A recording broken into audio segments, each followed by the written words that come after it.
Namah Shivaya. Om Amadeshwari Namaha. I would like to introduce Sri Vashikaran Rajendran, who is a third generation entrepreneur from the eminent Bell Group of companies, which is based in Sivakasi and Tirunelveli in South India. He has 15 years of experience in managing the group luxury packaging business called Bell Printers, which exports a premium packaging to over 15 countries. As a qualified software engineer and business graduate from Westminster University in London, he has applied his skills in turning around the 38-year-old company, which has then won numerous national awards from packaging excellence. He was honored by the past president Dr. APJ Abdul Kalam on 2 occasions for his creative abilities. A fantastic research and development center for packaging, the Cube Lab, which is also Mr. Vasikaran's brainchild, is the first of its kind in the country. Besides his experience in premium packaging, he has also worked as an educator, leading a school of 3,000 children to achieve their fame in many areas, including organizing many international students' exchange programs. I cordially welcome you, sir, for this event. Vasikaran, sir, you can take over from me. Thank you so much for this opportunity, sir. Thank you, ladies and gentlemen, for this wonderful opportunity to be here with you on this great occasion to present about sustainability. This is a great opportunity for me indeed. And I would like to express my heartfelt thanks to the college for able to allow me to present this. Can I move ahead, sir? Can I turn on my... Yes, sir. Yes, you can move ahead, sir. Right. Yes.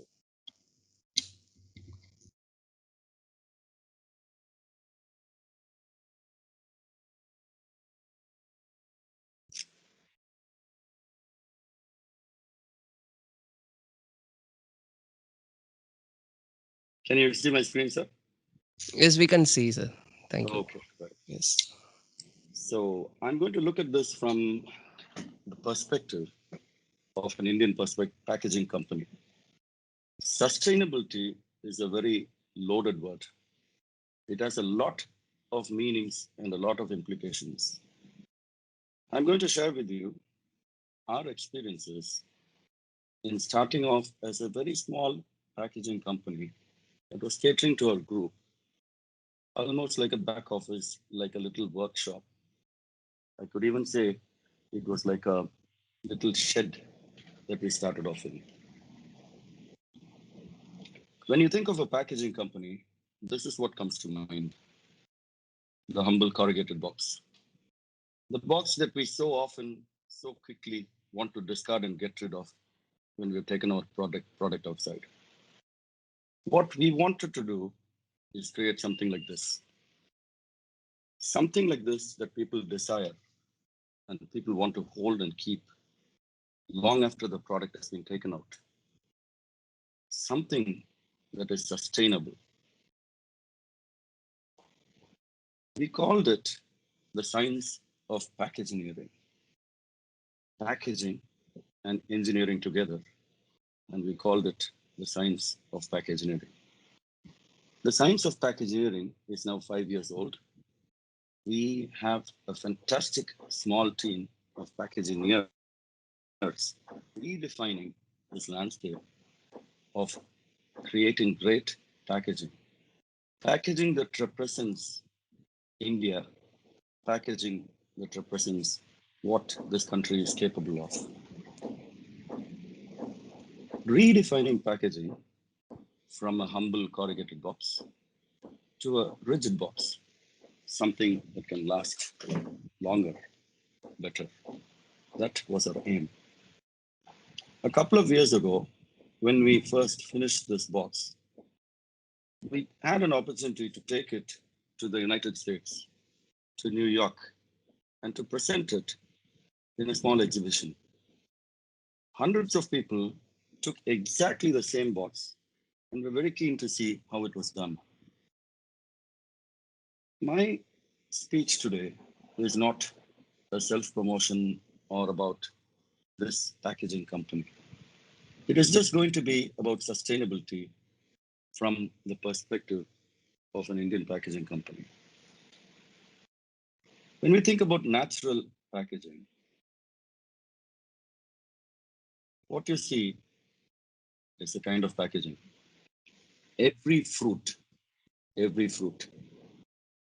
is packaged naturally and beautifully. Every egg is packaged beautifully. Every bee packages its honey beautifully. This is the beauty of natural packaging. What goes wrong when humans package? Why does this happen? We are a company that has been focusing on things the natural way. When we look at honey, right from the way honey is packaged, you start differently. You look for materials that are sustainable, that can be recycled. When you look at the way honey is secreted, it is actually a recycling of enzymes, which we enjoy as honey. Can we actually recycle packaging and restart from the beginning each time? Can we redo it many times over and over again and still have the great packaging? That is what has been central at our company.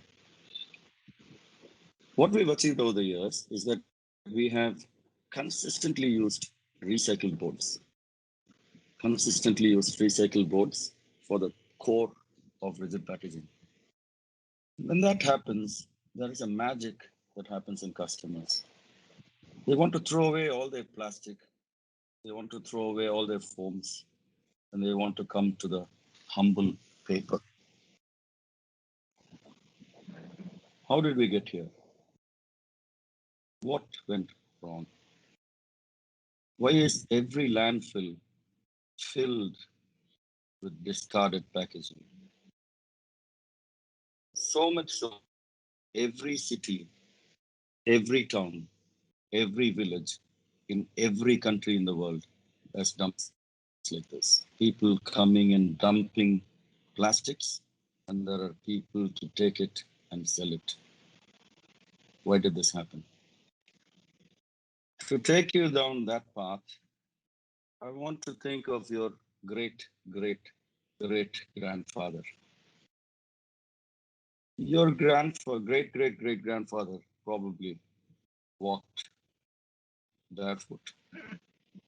And then probably the next generation were wealthier enough to afford a slipper, a pair of slippers. They were safer, protected their feet, and their basic need was met. They could walk longer, harder, and work harder, and cater for the next generation, which then had two slippers, a slipper for the home, a slipper to walk outside, rubber slippers for the home, and leather slippers to walk outside. The next generation comes with a shoe. So a rubber slipper, a leather slipper, and a shoe. And then the next generation, a rubber slipper, leather slipper, a shoe, a formal shoe, and a casual shoe. And then comes the next generation, which wants even fancier shoes, and on and on. If it goes to 6 that we are in, if you are somewhere here, 4, 5, or 6, and there are 4 people in your family, there are probably 20 slippers where you put your slippers. Where there could be 1 pair of slippers, there are 20. The excess of everything creates the excess of waste. Greed is unsustainable. Greed is unsustainable. We never really realize that we are greedy till we stop and think. These times of Corona, almost a year now, has allowed us to stop and think, to go back to our roots. and think what we really need and what is our greed. I want to explain to you something that is called the progress trap. The progress trap. Let me explain it to you by the true story of the mammoth. The woolly mammoth is a beautiful, beautiful creature that has lived on the earth for a very, very long time. Long after the dinosaurs, they lived for a very long time. What happened to the woolly mammoth? They went extinct. They are not there anymore.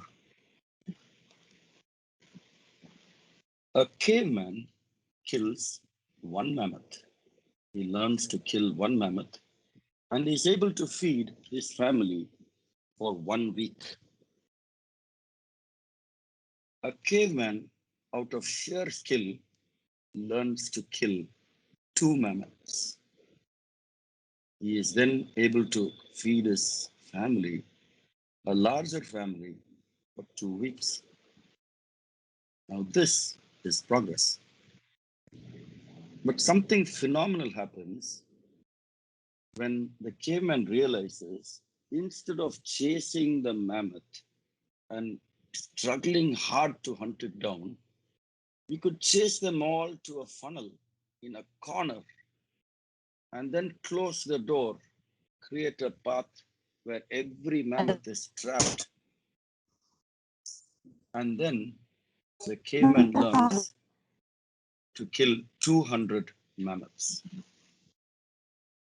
This is the progress trap.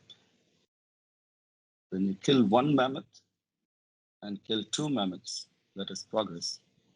But when a caveman kills 200 mammoths, that is the progress trap. In today's world, viral is the word that everyone is seeking. Has your post gone viral? Has your video been seen by a lot of people? Has your product reached viral proportions where everybody needs it? We have fallen into the progress trap. There is another story that I want to share with you. The story of the dodo. In Mauritius, this is the national bird. But sadly, in Mauritius, this dodo does not exist anymore. Just like the kangaroos and kiwis are native to Australia, the dodo was native to Mauritius. Mauritius is a very small island in the Indian Ocean. Today, there are a lot of Indians in Mauritius from the past when Indians were being traded by the British as slaves to work in sugarcane fields. What happened then in the 1500s was that this happened. This is a picture from 1600. In 1600, big ships from Denmark, Holland, and the surrounding areas, they were looking for new lands. Just like when British was seeking East Indies and came to India, here in Mauritius, the Dutch landed and they started all these activities. In the far right, you can see a little school, a teacher teaching a group of children. Behind them, there is a boat being made. Behind them, there is in number 6 and 9, you can see an anvil being hit, smiths, metalworking. In front, there is gunpowder and probably wine and rum. There's fishing in the front, in number 12. There is a giant tortoise in number 1. And there, in number 2, in the far left, in the middle far left, you can see the dodo. This is a picture of the dodo from 1598. In 1598, when they landed here, what happened is that they realized the dodo was very easy to catch. The egg of the dodo is laid only one at a time. It has an incubation period of 4 to 6 weeks, but one egg was able to feed a lot of people. If you combine it with today's economy, many businesses are surviving with one order. As long as that one order lasts, the business lasts. But a period like Corona ruins that one egg and the business goes out of business, bankruptcy.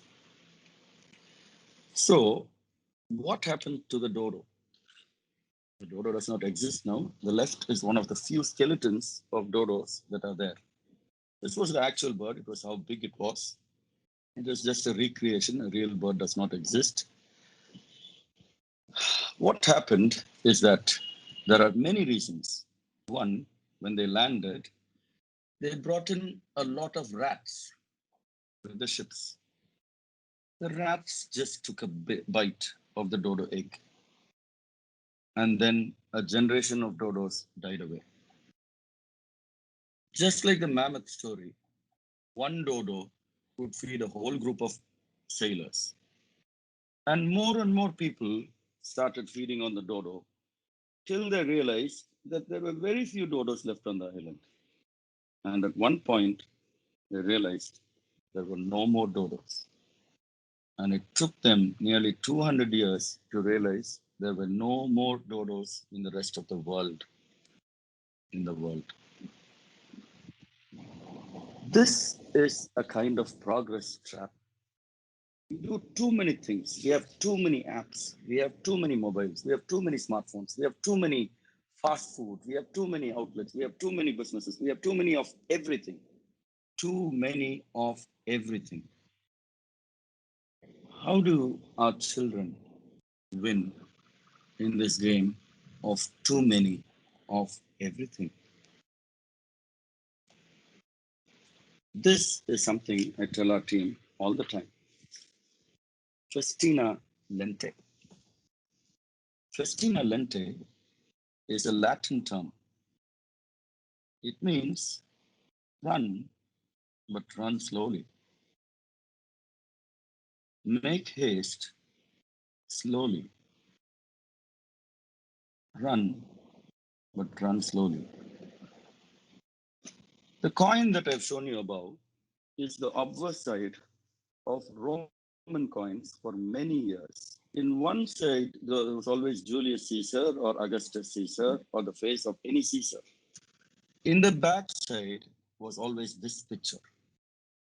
This special picture in most of the gold coins had a lot of loaded meanings. You see this beautiful crab, it means stability. It means law. It means order. It means how things must be conserved, how things must be protected, how things must be slow, how things must be orderly. On top of it, you see this little butterfly, which is how things should also be beautiful, should also be feminine, should also be delicate, should also be simple, should also last not long, should die quickly, should multiply quickly. There was this beautiful image that has lasted for generations and generations, almost like the male and female together. The hardness, the protectiveness, the guardianship of the male with the delicacy of the female, with the beauty of the female. How these two must go together. This was described as festina lente, how you must move, but move slowly. The butterfly flies in all axes, X, Y, and Z. It can fly infinitely, beautifully, but last a very small time. The crab can move only in two axes, X and Y. They both need to hold each other and be stable. In today's world, we realize great businesses are businesses that are built on excellence, on foundations, on strong principles, on like great universities are built with great rules, greatness that has lasted a lifetime, moral values. But many small organizations pop up like little butterflies that last 2 days, that seem beautiful, but are disappearing quickly. Where is the balance? Let me compare it with Aesop's fables. I will pause for a minute and ask a question. What is the moral of the story? We all remember the story in school and from our parents taught us. What is the moral of the story?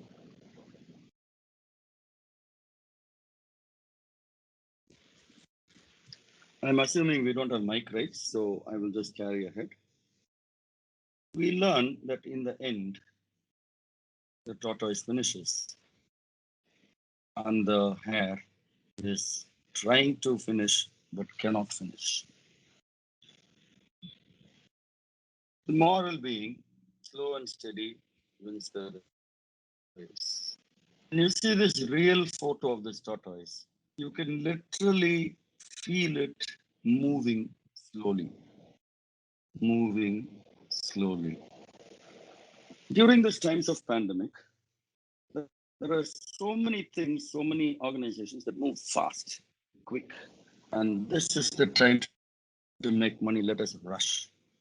Are we being one of them who are running fast? Or are we being one of the slow ones that take their time? In a quick comparison, the rabbit jumps and lives for 8 years. Turtles, they literally wait their life and live for 150 years. The oldest turtle being Harriet Turtle from the Galapagos Islands. Charles Darwin, it outlived him by almost 3 times by living to be 170 years. Everything that we create must be to be sustainable, to last not just one generation, but to last many generations, to not last just one lifetime, but to last at least 3 lifetimes. Run, but run slowly. Festina Lente. When Samuel Morse invented the Morse code, there was something that was extremely difficult to find as a profession. It was extremely difficult to get an expert Morse code interpreter for your business. This was almost like email during that time. But to get somebody to type this email, it was extremely difficult to get that person. Morse code is a language. It has only dots and dashes. Just tit tit tit tit tit tit tit tit tit is SOS, which means save our souls.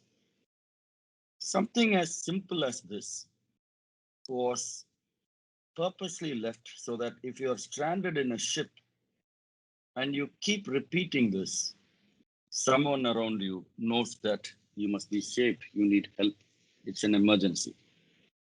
The Titanic sent SOS signals during its difficult time. Transatlantic information was sent during world wars and so many periods by Morse code. What was hard was that hard apprenticeship was needed. 10 years of effort was needed before you can code in Morse code. 10 years of listening to Morse code was needed to interpret the Morse code, what was being said. Keen listening was a requirement. You see this person concentrating. Have you in recent times seen anyone so concentrated in their work? Focus is something that is hard to find these days. The only time people are focused are when they're looking at their phones, not really in a book. How do we transform education?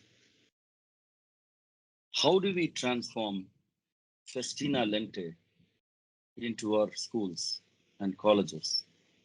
How do we teach our children 10 years of hard apprenticeship is needed in life to succeed?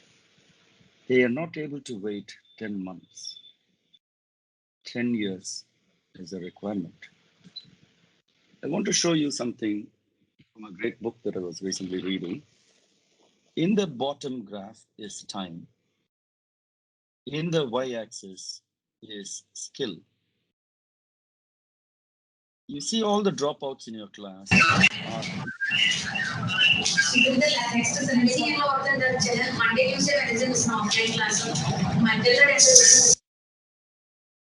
all the dropouts in your class would be people who start out with the race, drop out because they're not able to keep up. Over time, they revert to who they were. There is another group that somehow stops growing. Their skill stops improving. And it's the second line of arrested development. Many of our children today, many of our boys and girls are here, right here, stuck in arrested development. What does it take to build world-class experts? What does it take?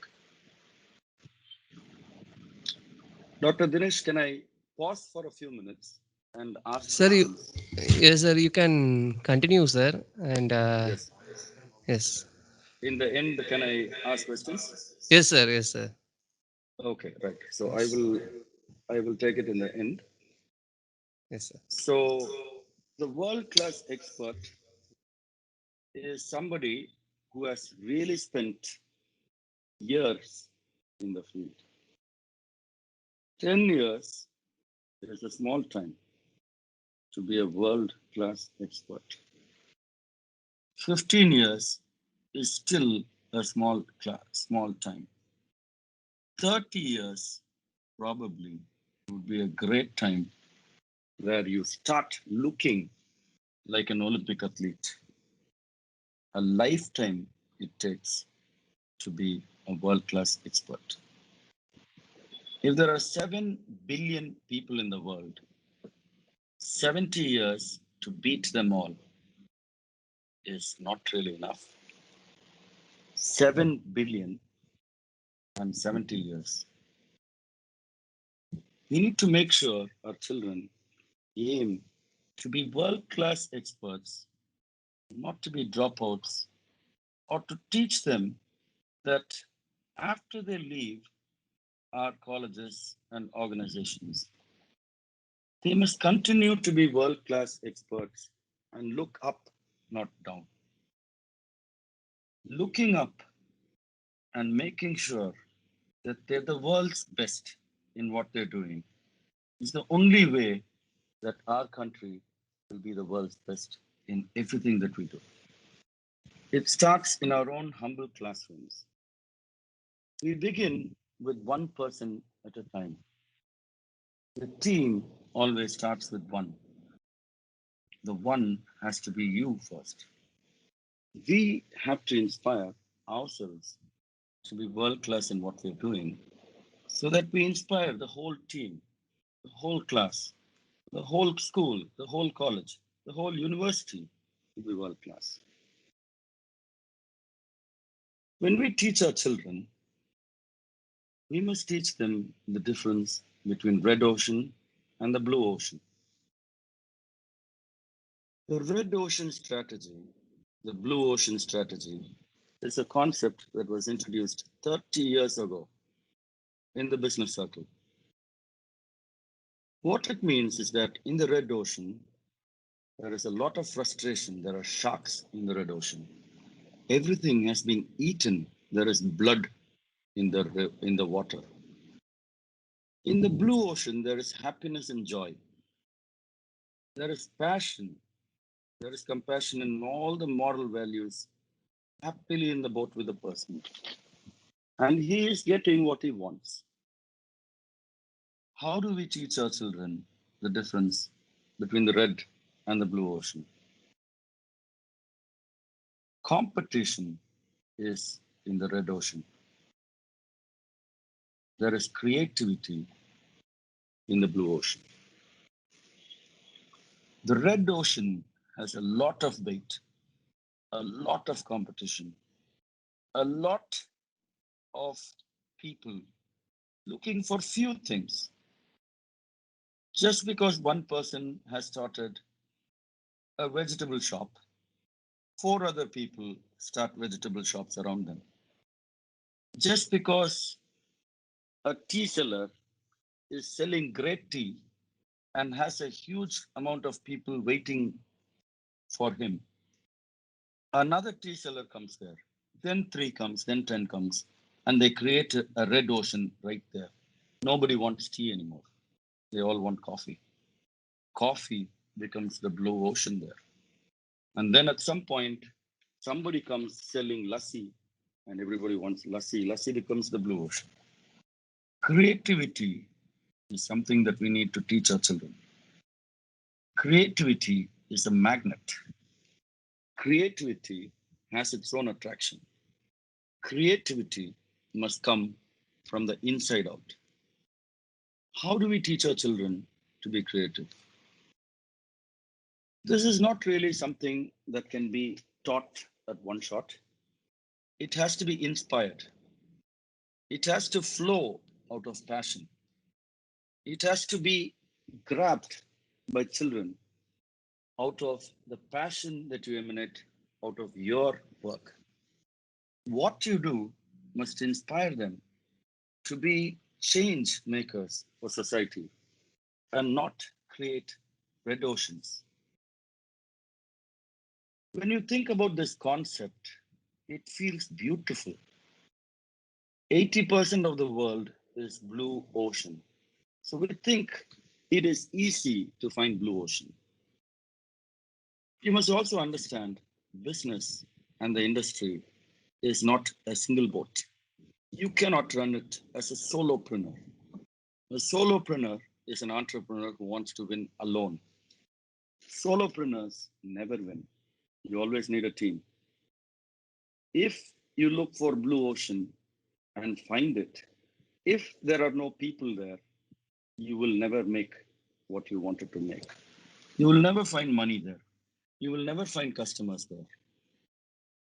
What we realized is that when you create blue oceans and when you find blue oceans, this was our space. There is red everywhere, but we looked at a blue ocean on top of the red. We looked at sustainable luxury as a segment.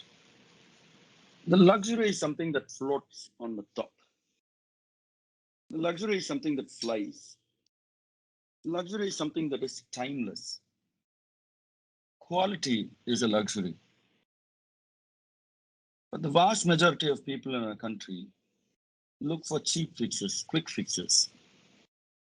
There, in that space, there is a lot of cheap plastic. And there is a lot of competition. When it comes to sustainability and luxury together, these are two difficult words to put it. How do we brand ourselves in this space? In the left, you're competing in an existing market space. In the right, you're creating uncontested market space. There, look at the second one. It says make the competition irrelevant. Whatever you're doing, the competition simply cannot keep up. The left is just beating the competition by, if somebody is making 100 dosas and you're making 120, you're still in the red ocean. If somebody is making 100 dosas and you realize that I'm not going to sell dosa at all, you've made the competition irrelevant. You're selling something else. Exploiting existing demand makes it red. creating and capturing new demand creates a blue ocean. Making the value cost trade off is what the red space is making. So you always think that making is creating, which is a great thing. But in the right, you break the chain. You break what people are doing. If something is sold by pieces, one number, two number, and you suddenly start selling it in kilos, you're breaking the value cost trade-off. You're suddenly creating a new format of the way things must be sold. If somebody is selling something in liters and suddenly you're selling it in kilograms, you're breaking the chain. Are we teaching our children to identify these things? Are we teaching, inspiring our young people to think like this? And lastly, we try to align the whole system of a firm's activities with strategic choice of differentiation or low cost. In the right, the aim is to be different and at a low price. Different and at a low price. I want to share this example with you. This is a customer of ours who are from a very small island called Curacao. It's in somewhere between Central America, I mean, North and South America. It's a small island. This Curacao, this customer, Septem, they sell gold gold straps for Apple Watch and gold, 24 karat gold covers for all smartphones. This high quality 24 karat gold products are really, really expensive because they put your monogram on it. If my monogram is RV, R Vashikaran, they put RV in my cover in diamonds and send it off. So this is for an extremely luxurious clientele.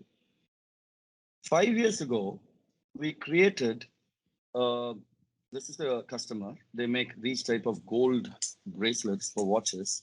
This is a blue ocean. I'm trying to tell you how we exploited this blue ocean. 5 years ago, we created this heptagonal rigid box. It is a concept that opens like this. The box has 7 sides, the bottom, left 3 and right 3. So 7 sides. And we created this small animation which allowed us to show to the world that we are the only box maker who makes 7-sided boxes. Now, what this customer did is, because their brand name is Septem, which means 7 of something, they looked for a 7-sided box. It took them 5 years after we launched this product to find us as a heptagonal box manufacturer. And today, they have come up with fantastic ideas for us and fantastic growth for us. They are looking at leather, which is vegetarian leather. They say we will not touch animal skin. We want skin from plants to be used. We found a supplier in the US who makes cactus leather, leather from cactuses, and the customer is showing keen interest on this. So this is the kind of blue ocean that we create. And we teach our boys, our young people, to learn to be creative like this, to create things that don't exist. We don't want boxes that look like corrugated boxes, but we want boxes that look nothing like boxes. That is a space that we have excelled in. This is another product that we started using. We realized that sustainability is all about creating things that last. And here we have a paper mill that creates paper for us with seeds inside. We ask them for seeds and they they tell us to give seeds from the local area which the plants grow well, and we gave them seeds and they created papers for us with seeds in it. We made consistent trials and we followed their instructions, and many of the seeds germinated. The sprouts in just 20 days, they started sprouting beautifully. Because of the heavy monsoon rains, sadly, the months of efforts actually were wiped out.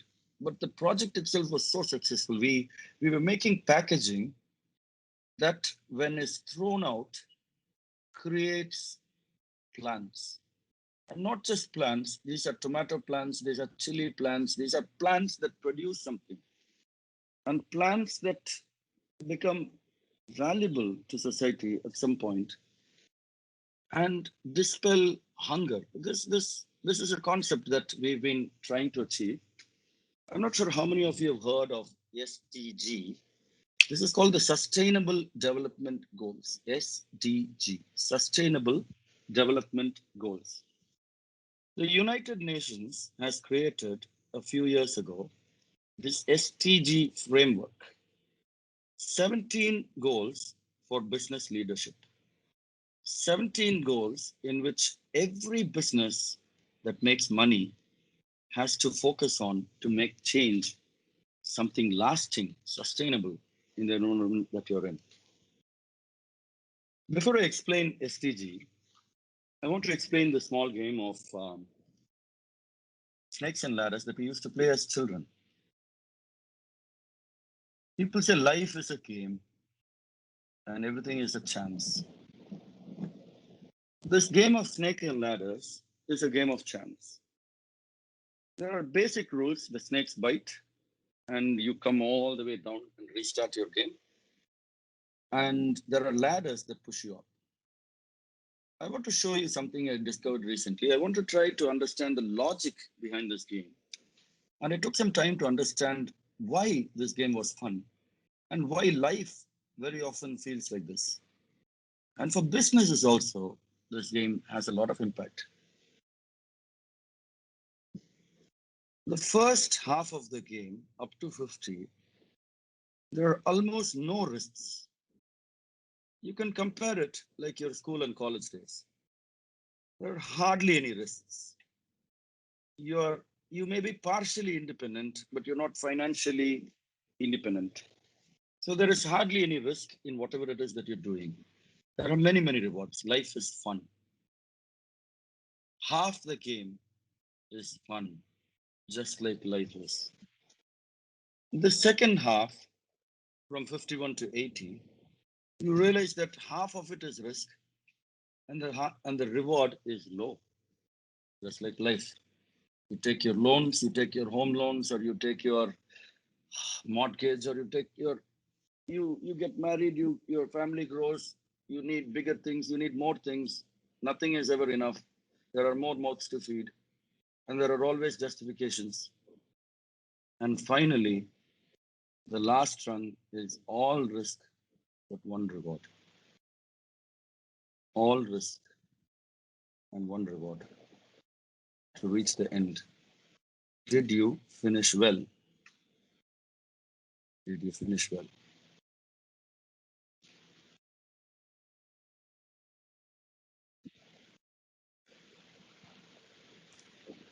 We start our business, sustainable development business, through this 17 goals.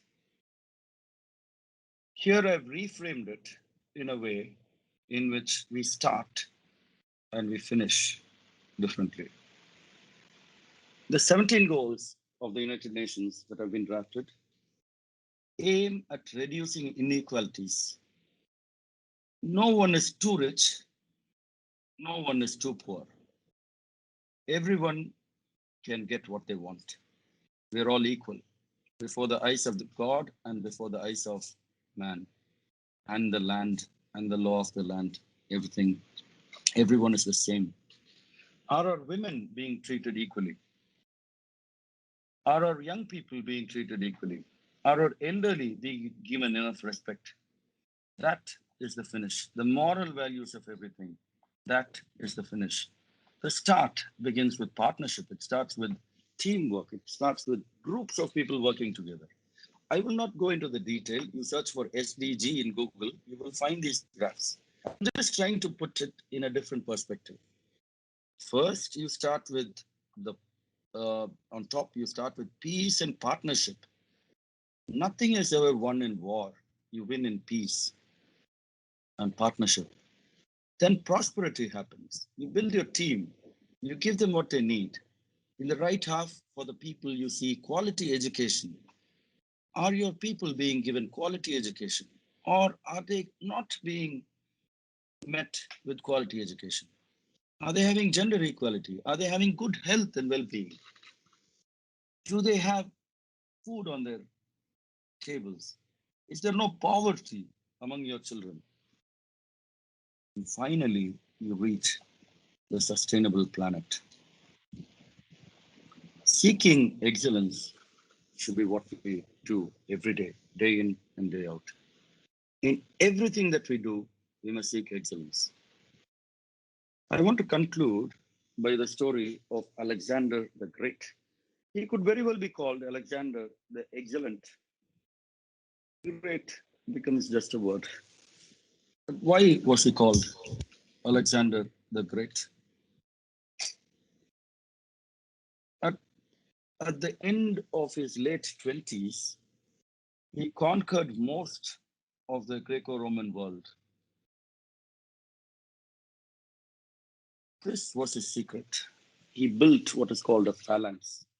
He built teams of people that protect itself and move in festina lente, not run, but run slowly. They created a tank structure. They were together at all times and were able to charge and defeat any army. Are we creating people who stay together? Are we creating teams of boys and girls? Are we creating groups of people who can work together? Or are we creating people who are competing and fighting each other? Our school ranking system is a problem. It teaches you only to compete, not to cooperate. It teaches you who wins and who loses. It teaches you to fail to lose, to fear losing. But life, like the snakes and ladders game, is something that is won out of losing. The snakes do bite, but you don't die. You keep moving up the ladder. It might be slow, but you keep moving. Run, but run slowly. Festina lente. Here, in this V-shaped formation of the birds, there is something beautiful that happens. The first bird is never a general bird. It's never a commander. It's never the leader. It's never Hitler. It's never Winston Churchill or Indira Gandhi. It's always the second bird that flies first when the first bird is tired. When the first bird finds it hard to lead, it takes its place. The V is always stable. Are we standing with V for victory? Are we leading from behind? Are we teaching our children to lead from behind? Are we teaching them sustainability? Are we teaching them morals? Or are we teaching them to compete against each other and to lose the game of life? Our visions, values, goals, and strategies. Is everyone a mess like the last third circle, looking at their own selfish aims and ambitions? Or are you tuning them to look up towards the vision, the common vision of man, the common vision of sustainable goals, the common vision of moral values, common vision of winning strategies? Are we all together? Are we winning together? There are many teamwork habits, wonderful teamwork habits. Every 10 days, we focus on one. We take one and we discuss it. Are you doing these things with your children? Are you teaching them to be bold? Are you teaching them purpose in life? Are you teaching them strengths? Are you teaching them reframing their problems into opportunities? Are you teaching them beliefs? Are you teaching them decisions? Are you giving them forces that are with them and against them? Are you teaching them to work together? It is not how. Look at the bottom one, the confusion. The how creates a problem. The who creates a beautiful, bigger how, a better how. The teamwork wins. Working together wins. Are we teaching our children to work together and to win together? Are we teaching partnerships? Thank you. Thank you, sir. The session is open for interaction. Participants may use the raise hand option in Teams, and please do mention your name and institution.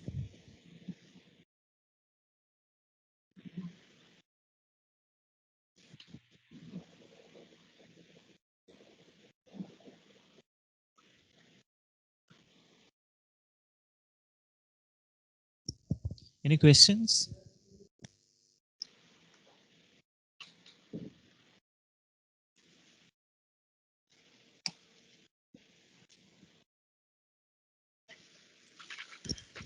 Those who have questions, please raise your hand in Teams. Yes, Vinod, sir. Yes, Mr. Runa. Namaskar, sir. Your session was really interesting, and we got to learn the whole perspective. You put the whole thing in the right context, the historical context, in fact. Thank you, sir. Thank you, sir. So my question is, since we are in Kerala, I'm just a very realistic kind of observation I want to share with you regarding packaging. And Yes, that is, we have something like 6 months of torrential rain in Kerala. Yes, And how is a sustainable packaging going to be effective, especially when you transport items to Kerala during these monsoon seasons, especially without the laminations and the plastic coatings and coverings and all that? How is it going to be? How have you found out a method by which you can preserve without plastic? Yes, sir. Yes, sir. Let me share my screen and show you an example. Okay.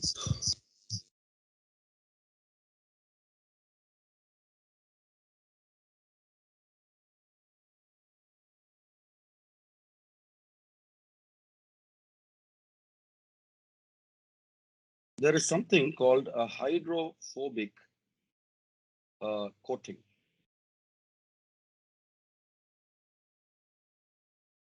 And I'm very sorry, I'm not able to locate gallery. Okay, let me see.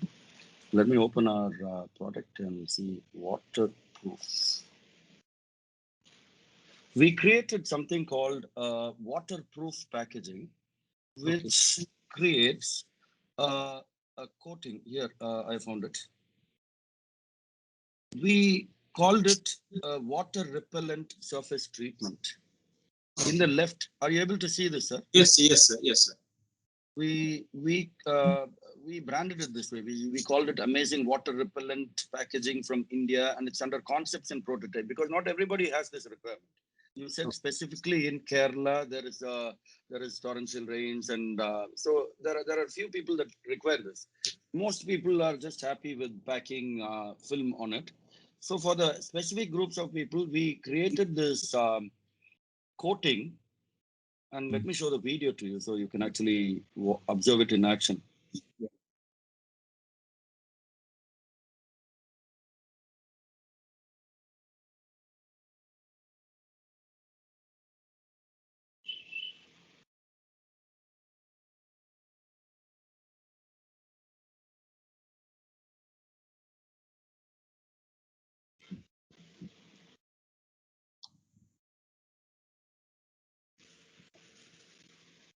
Something similar to a lotus leaf. Yes, sir.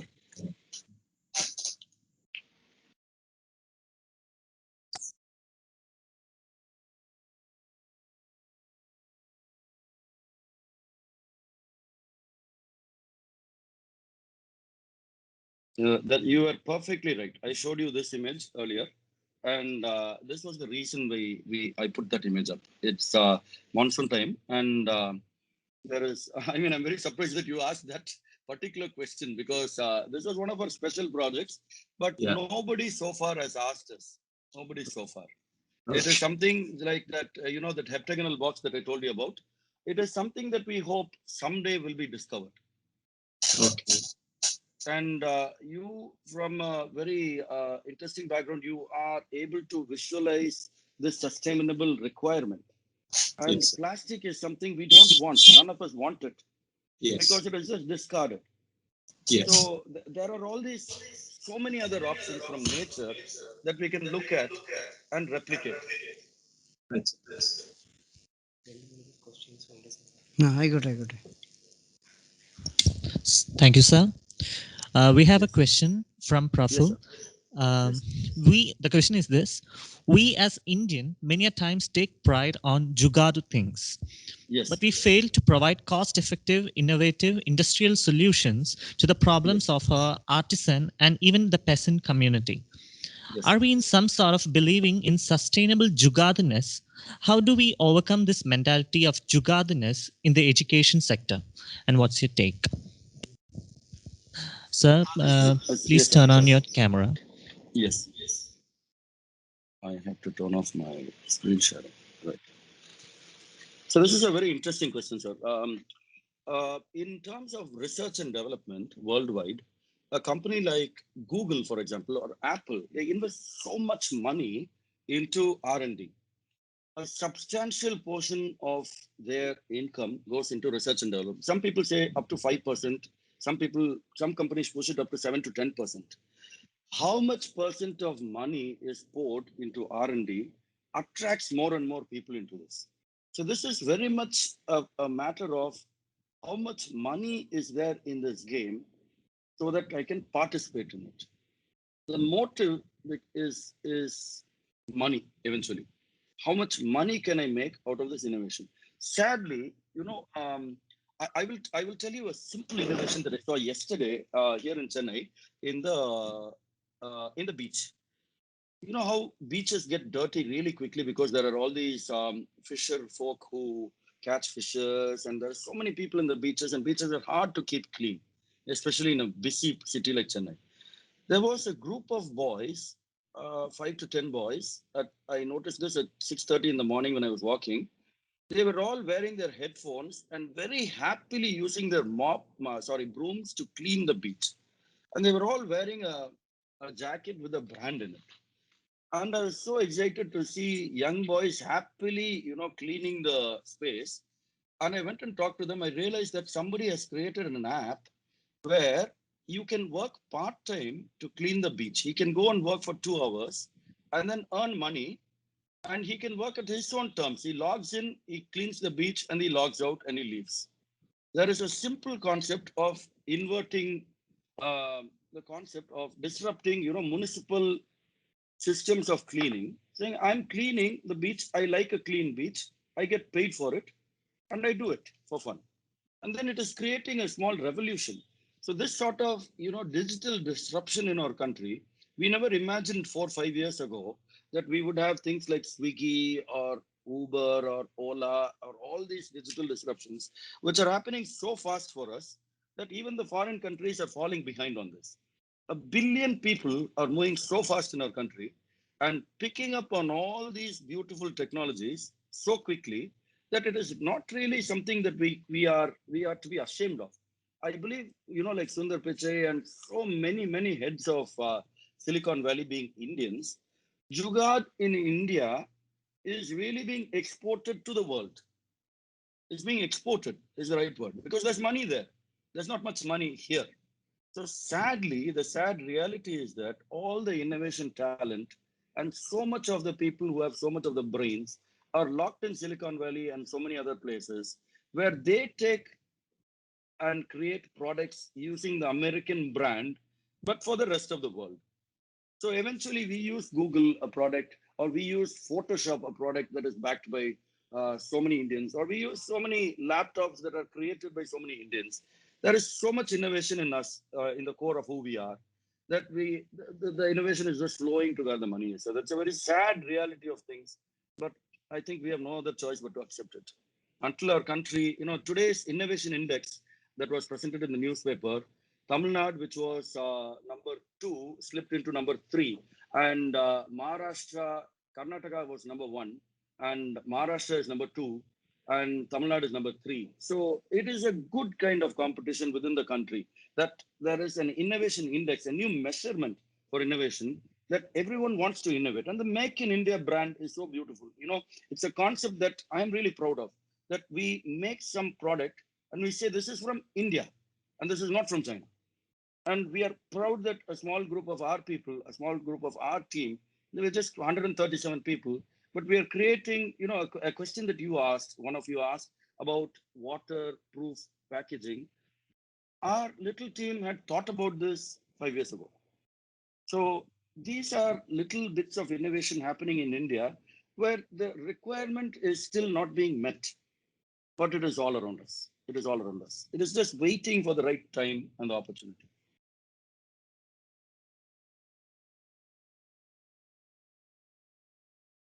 Thank you, sir. Any other questions?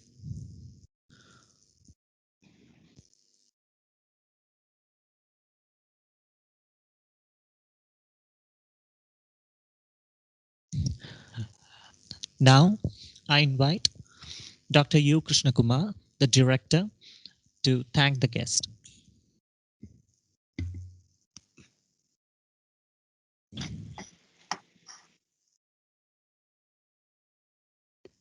Namah and humble pranams to you. It's long since I have not been able to meet you so far.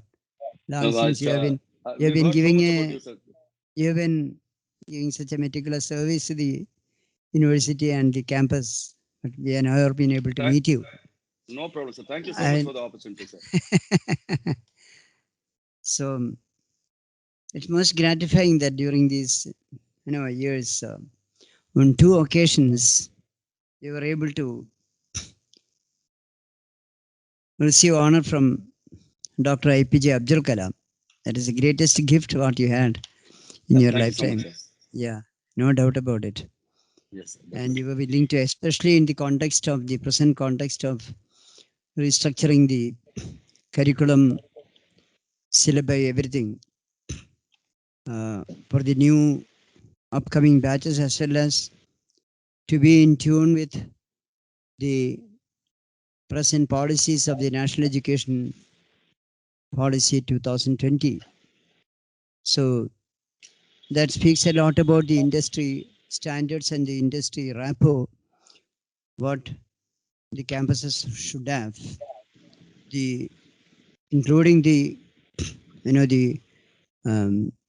internships and the interoperability with the industry, so that the students are well tuned to the industry requirements when they pass out, when they get into the companies, so that that you are doing a great service, because within your scheme of all the entrepreneurship, everything what you have been doing, and the students are educated, within that you are doing this as a service. And I profusely thank you for, on behalf of the Faculty of Media Arts and Commerce, thank you and so much, sir.